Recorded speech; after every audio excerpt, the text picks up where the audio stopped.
Hi, my name is Cameron Shetler. I am a first year medical student at the University of Melbourne here in Australia. Today, I'm going to talk about some transitional application of space technology, specifically about companies that are NASA spinoffs.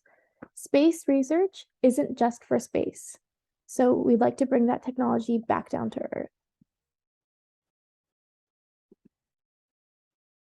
So the NASA mission statement states, NASA explores the unknown in air and space, innovates for the benefit of humanity, and inspires the world through discovery. NASA spinoffs are where we see NASA innovation for the benefit of humanity really come through. Since NASA technology wasn't meant to be kept in isolation in the space sector. So what is a NASA spinoff? So a NASA spinoff is a commercial product that was made available on Earth that was originally developed for space. Currently, there are over 2,000 spinoffs, whether that be commercial products or companies. These include LASIK, specific fabrics, I believe some contact lenses. Many everyday products are NASA spinoffs. So much space technology can be found in our homes. The two spinoffs I'll speak about today are Ejenta and Multi-use Variable Gravity Platform, or MVP. Ejenta is essentially the healthcare of the future, where there is personalized health monitoring at home via the NASA-developed Space Agents, Intelligent Agents AI. MVP is a commercial product that has been put on the International Space Station. It is used to conduct experiments at different levels of gravity, and it is available to be booked by researchers at other international space agencies, universities, commercial companies, really making this technology available for others. So Ejenta is a San Francisco-based company that, as I said before, uses intelligent agents, AI, to individualize patient monitoring. So what that means is that an AI agent or multiple establish what is normal for the individual that they are monitoring. And if there are deviations from the baseline or trends that would be notable to the health of that patient, they can alert the individual as well as others that might be caring for them, whether that be a clinician, a caretaker, so that they can take steps to make sure that they're able to revert back to normal or adjust themselves so that they're going towards the healthy trend that they're aiming for.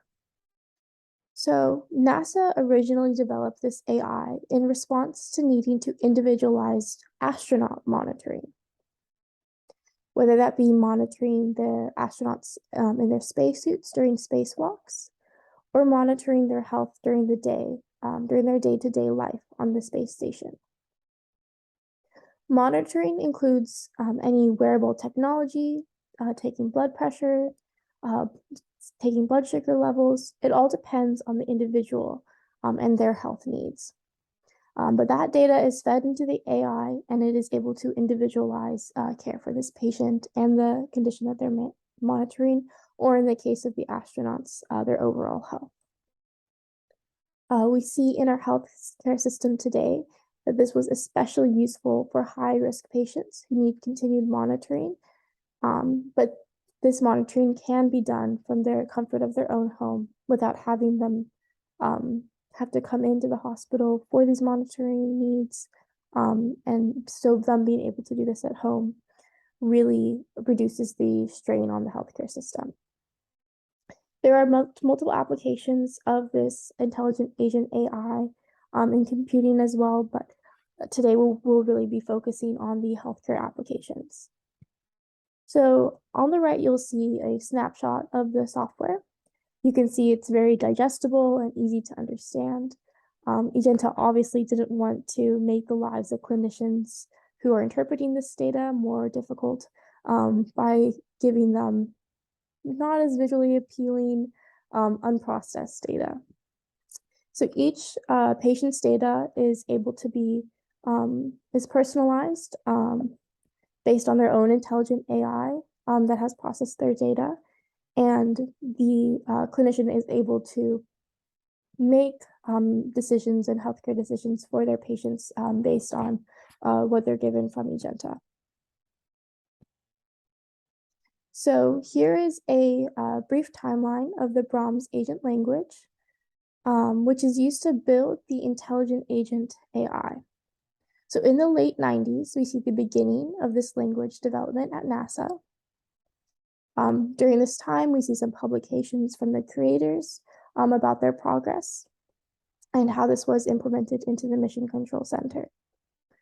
In 2009, there was a review with very positive results about how well the agents were doing at monitoring the health of astronauts. In 2012, the Brahms agent language entered the commercial space when, in 2012, NASA and Ejenta entered a license agreement for the usage in commercial space. Ejenta became especially useful during COVID by being able to monitor and provide care for high-risk patients, as I mentioned before, without having to have them risk exposure by coming into the hospital frequently. So it was a bit difficult to find published articles about some of the projects that Ejenta and NASA stated on their websites. But there were some podcasts, and the NASA Spinoff website highlighted some of the Ejenta use cases that I'll provide for you now. Notably, Kaiser Permanente, which is a large healthcare provider in the US, especially in California, is a client of Ejenta and has done multiple research projects with Ejenta. So I think that it shows the reputability of Ejenta by having a very large healthcare provider, a client of theirs, being a client of theirs. A use case that had a great outcome was for high-risk pregnancies. So pregnant women were monitored with Ejenta and were shown to be less likely to develop gestational diabetes and had fewer preterm births and C-sections. This is really notable because having preterm births and C-sections and gestational diabetes are both difficult on the pregnant woman themselves and the child. So this is a great outcome. Additionally, a use case for patients with heart failure found that there was reduced cardiac remissions of heart failure patients when they were monitored with Ejenta. And this is a patient demographic the founder spoke about in a podcast. This is a patient demographic that often sees repeat emergency admissions. And so by having reduced remissions of heart failure was a great outcome, especially because this was very visibly reducing strain on the healthcare system. So I really do believe that Ejenta is the future of medicine.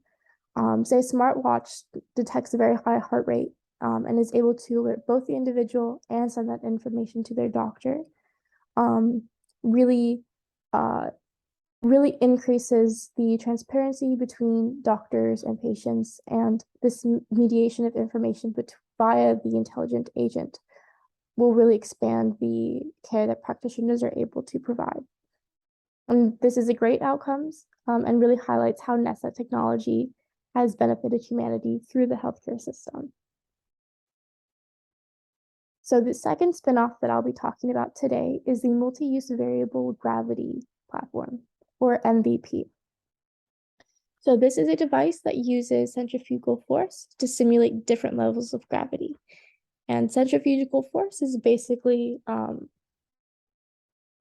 spinning in a circle, and the force that you feel from spinning in the circle is essentially it's spinning so fast that it's stimulating how fast the Earth is moving. So you're able to the level of force experienced in that chamber is able to be replicated like that. So understanding the effect of different levels of gravity on physiology, plants, and other matter has been of interest to space agencies since the first a man was on the moon. And being able to understand gravity at different levels will be hugely informative for understanding future space missions as well. So the initial problem NASA proposed was understanding the role of gravity on development, especially given those more pressing issues of colonizing the moon, Mars, and distant planets later on. These planets and moon have a different baseline gravity than Earth. So understanding the relationship we have with gravity will be very important to dissect before we colonize anywhere else. Therefore, centrifuges were built that can house life. What makes MVP special is that since this was a commercial product, more funding and research was put into how to perfect the centrifuge and also making this type of technology more available to not just the space agency NASA, but to other governmental and academic researchers. So the applications for MVP are seemingly endless. At the moment, the rate limiting step is the space available because it is a relatively small machine. But there's a lot of research opportunities that many people are very excited about.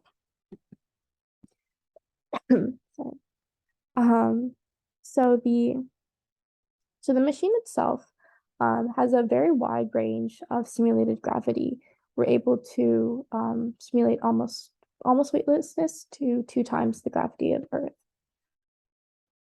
And along with the control of gravity, there's control of temperature, the light cycle, humidity, and there's a video speed. So we are able to observe what's going on inside the centrifuge. Just a brief timeline of the development of MVP. So this did start in the early 2000s with the Small Business Innovative Research Proposal for MVP. And then they did get the funding and were able to start a development. And in 2018, there was the arrival of MVP on the ISS. Along with the arrival, there was a successful fruit fly experiment. Sorry. That where a few fruit flies went up to space in the MVP and thousands came back at the conclusion of that experiment. So that was a great outcome. And currently it's booked for multiple research studies. Some of those studies have been published. Some are still being written. So we just spoke about the fruit flies. But one of the reasons why the fruit flies were one of the first test subjects to be sent there were that they are a great model for studying the cardiovascular system, a great model organism for that. The next one of the next groups that went up to do research at the MVP was a group at MIT studying osteoarthritis. They did this through sending tissue chips, which are essentially human cells.